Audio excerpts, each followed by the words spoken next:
എല്ലാവർക്കും സുഖമാണെന്ന് വിശ്വസിക്കുന്നു. ഡെയിലി അപ്ഡേറ്റിലേക്ക് എല്ലാ ആളുകൾക്കും സ്വാഗതം. നാളെ ഓഗസ്റ്റ് 4-ാം തീയതിയും തുറന്നുള്ള ദിവസങ്ങളിലും നിങ്ങൾ ശ്രദ്ധിക്കേണ്ട വളരെ പ്രധാനപ്പെട്ട കാര്യങ്ങളാണ് ഈ ഒരു വീഡിയോയിൽ വ്യക്തമാക്കുന്നത്. വീഡിയോയുടെ വിശദാംശങ്ങളിലേക്ക് കടക്കുന്നതിന് മുമ്പ് കൂടുതൽ ആളുകളിലേക്ക് ഇൻഫർമേഷൻ എത്താൻ ഷെയർ ചെയ്യുക, ലൈക്ക് ചെയ്യുക. ഫേസ്ബുക്കിലൂടെ കാണുന്ന ആളുകൾ ഫോളോ ചെയ്യുക. വീഡിയോയുടെ വിശദമായ വിവരങ്ങളിലേക്ക് വരാം. ബാങ്ക് മഴക്കെടുതിയിൽ ഇതുവരെ 15 ആൾ മരിച്ചതായും 7 പേരെ കാണാതായതായും മുഖ്യമന്ത്രി വി.ഡി. സതീശൻ വ്യക്തമാക്കി. മരിച്ചവരുടെ സംസ്കാര ചടങ്ങുകൾക്ക് 10,000 രൂപ അനുവദിച്ചതായും മുഖ്യമന്ത്രി വാർത്താസമ്മേളനത്തിൽ അറിയിച്ചു. അതുപോലെ ക്യാമ്പിൽ നിന്നും വീടുകളിലേക്ക് പോകുന്നവർക്കും 10,000 രൂപ നൽകും. ജീവനോപാധി നഷ്ടപ്പെട്ടവർക്ക് ഒരു റേഷൻ കാർഡിന് 2 പേർക്ക് എന്നുള്ള നിലയ്ക്ക് ദിവസവും 300 രൂപ വീതം നൽകുമെന്നും മുഖ്യമന്ത്രി അറിയിച്ചു.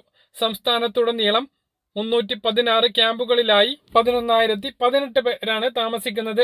മരിച്ചവരുടെ കുടുംബങ്ങൾക്ക് SDRF ഫണ്ടിൽ നിന്നും 4 ലക്ഷം രൂപയും CMDRFിൽ നിന്നും 2 ലക്ഷം രൂപയും PMNRFിൽ നിന്നും 2 ലക്ഷം രൂപയും ചേർത്ത് 8 ലക്ഷം രൂപയുടെ ധനസഹായം ലഭ്യമാക്കും. വീടുകൾ പൂർണ്ണമായും തകർന്നവർക്ക് തുക 4 ലക്ഷത്തിൽ നിന്നും 6 ലക്ഷം രൂപയാക്കിയും സ്ഥലവും വീടും നഷ്ടപ്പെട്ടവർക്ക് 6 ലക്ഷത്തിൽ നിന്നും 12 ലക്ഷമാക്കി വർദ്ധിപ്പിച്ചതായും മുഖ്യമന്ത്രി പറഞ്ഞു. കൃഷിനാശത്തിനുള്ള നഷ്ടപരിഹാരം വർദ്ധിപ്പിക്കാനും തീരുമാനിച്ചിട്ടുണ്ട്. അടുത്ത മന്ത്രിസഭാ യോഗത്തിന് ശേഷം അത് എത്രയാണ് എന്ന് ഉറപ്പുവരുത്തി അറിയിക്കാം എന്നും മുഖ്യമന്ത്രി വി.ഡി. സതീശൻ അറിയിച്ചു. കനത്ത മഴ നിലനിൽക്കുന്ന സാഹചര്യത്തിൽ സംസ്ഥാനത്ത് കൂടുതൽ ജില്ലകളിൽ അവധി പ്രഖ്യാപിച്ചു.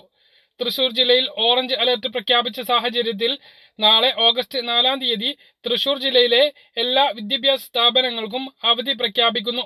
മുൻകൂട്ടി നിശ്ചയിച്ച പരീക്ഷകൾക്കും അഭിമുഖങ്ങൾക്കും മാറ്റം ഉണ്ടായിരിക്കുകയില്ല എന്ന് ശിഖ സുരേന്ദ്രൻ IAS തൃശൂർ ജില്ലാ കളക്ടർ അറിയിച്ചു. കോട്ടയം ജില്ലയിലെ വിദ്യാഭ്യാസ സ്ഥാപനങ്ങൾക്കും നാളെ അവധിയാണ്. കോട്ടയം ജില്ലയിലെ പ്രൊഫഷണൽ കോളേജുകൾ ഉൾപ്പെടെയുള്ള എല്ലാ വിദ്യാഭ്യാസ സ്ഥാപനങ്ങൾക്കും നാളെ 2026 ഓഗസ്റ്റ് 4-ാം തീയതി ചൊവ്വാഴ്ച അവധി പ്രഖ്യാപിച്ചു. അംഗനവാടികൾ, ട്യൂഷൻ സെന്ററുകൾ, സ്പെഷ്യൽ ക്ലാസുകൾ എന്നിവയ്ക്കും അവധി ബാധകമാണ്. മുൻകൂട്ടി നിശ്ചയിച്ച പരീക്ഷകൾക്ക് മാറ്റമുണ്ടായിരിക്കുകയില്ല എന്നും കോട്ടയം ജില്ലാ കളക്ടർ അറിയിച്ചു. ശക്തമായ മഴ തുടരുന്ന സാഹചര്യത്തിലും മഴ മുന്നറിയിപ്പ് നിലനിൽക്കുന്നതിനാലും ജില്ലയിലെ പ്രൊഫഷണൽ കോളേജുകൾ ഉൾപ്പെടെയുള്ള മുഴുവൻ വിദ്യാഭ്യാസ സ്ഥാപനങ്ങൾക്കും 2026 ഓഗസ്റ്റ് 4-ാം തീയതി ചൊവ്വാഴ്ച നാളെ അവധി പ്രഖ്യാപിച്ചു എന്ന് ആലപ്പുഴ ജില്ലാ കളക്ടറും അറിയിച്ചു. മുൻകൂട്ടി നിശ്ചയിച്ച പൊതുപരീക്ഷകൾക്ക് അവധി ബാധകമല്ല എന്നും അറിയിപ്പിൽ വ്യക്തമാക്കുന്നു. കനത്ത മഴ തുടരുന്ന സാഹചര്യത്തിലും പ്രളയബാധിത ക്യാമ്പുകൾ സ്കൂളുകളിൽ പ്രവർത്തിക്കുന്നതിനാലും ജില്ലയിലെ പ്രൊഫഷണൽ കോളേജുകൾ ഉൾപ്പെടെയുള്ള എല്ലാ വിദ്യാഭ്യാസ സ്ഥാപനങ്ങൾക്കും നാളെ 4/8/2026 ചൊവ്വാഴ്ച അവധിയായിരിക്കുമെന്ന് പത്തനംതിട്ട ജില്ലാ കളക്ടർ അറിയിച്ചു. പ്രൊഫഷണൽ കോളേജുകൾ ഉൾപ്പെടെയുള്ള മുഴുവൻ വിദ്യാഭ്യാസ സ്ഥാപനങ്ങൾക്കും നാളെ 4/8/2026 അവധിയായിരിക്കുമെന്ന് കോഴിക്കോട് ജില്ലാ കളക്ടറും അറിയിച്ചു. മലപ്പുറം ജില്ലയിലെ വിദ്യാഭ്യാസ സ്ഥാപനങ്ങൾക്ക് നാളെ അവധിയായിരിക്കും എന്ന് മലപ്പുറം ജില്ലാ കളക്ടറും അറിയിച്ചിട്ടുണ്ട്.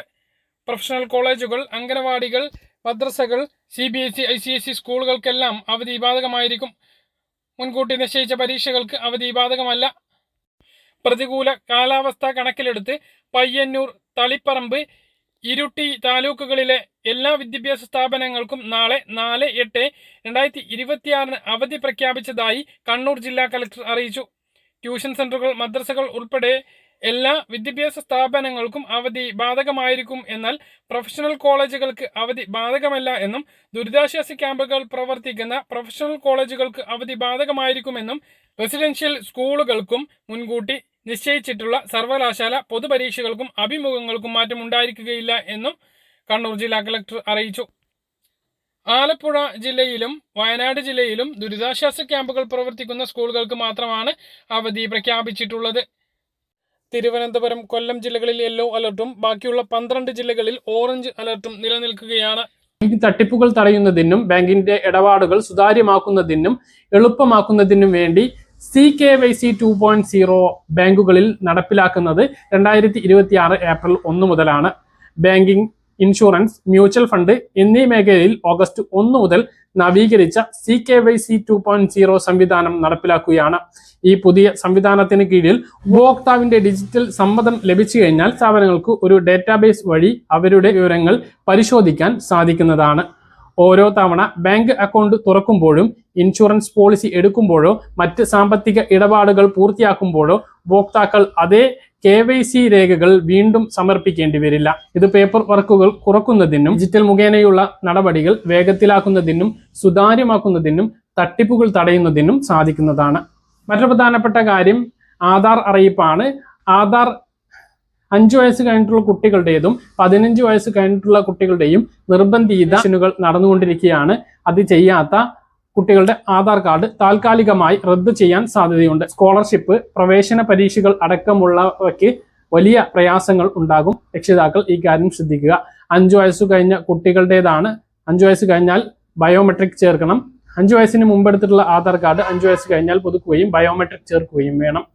15 വയസ്സാകുമ്പോൾ 17 വയസ്സിനുള്ളിലായി വീണ്ടും ഇത് ചെയ്യണം. ഇത് നിലവിൽ സൗജന്യമാണ്. ആപ്പ് ഉപയോഗിച്ച് പല സേവനങ്ങളും ഇപ്പോൾ നമുക്ക് സൗജന്യമായിട്ട് എല്ലാവർക്കും ചെയ്യാം. 10 വർഷം കഴിഞ്ഞ ആധാർ കാർഡ് എല്ലാവരും അപ്ഡേറ്റ് ചെയ്യേണ്ടതുണ്ട്. SBIയുടെ പ്ലാറ്റിനം ജൂബിലി ആശാ സ്കോളർഷിപ്പ് 2026 പദ്ധതിയിലേക്കുള്ള അപേക്ഷ ക്ഷണിച്ചിട്ടുണ്ട്.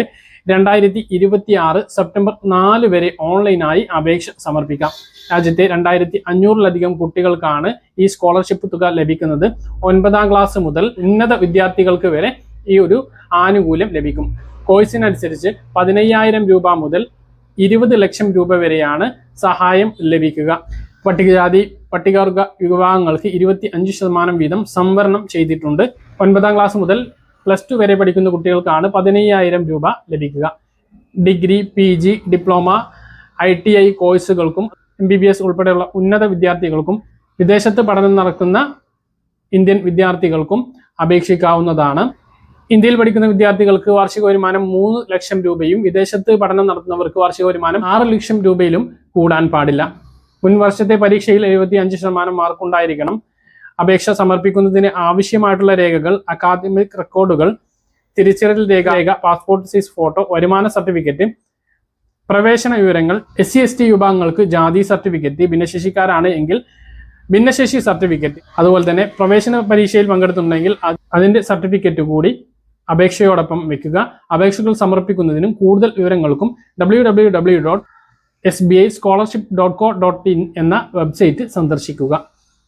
പറഞ്ഞ കാര്യങ്ങൾ കൃത്യമായിട്ട് മനസ്സിലാണെന്ന് കരുതുന്നു. ഇതുപോലെ ഇൻഫർമേഷൻ ലഭിക്കാൻ ചാനൽ സബ്സ്ക്രൈബ് ചെയ്യുക, ബെൽ ഐക്കൺ എനേബിൾ ചെയ്ത് വെക്കുക. മറ്റൊരു വീഡിയോയുമായി നമുക്ക് കാണാം. ദൂരേക്കും.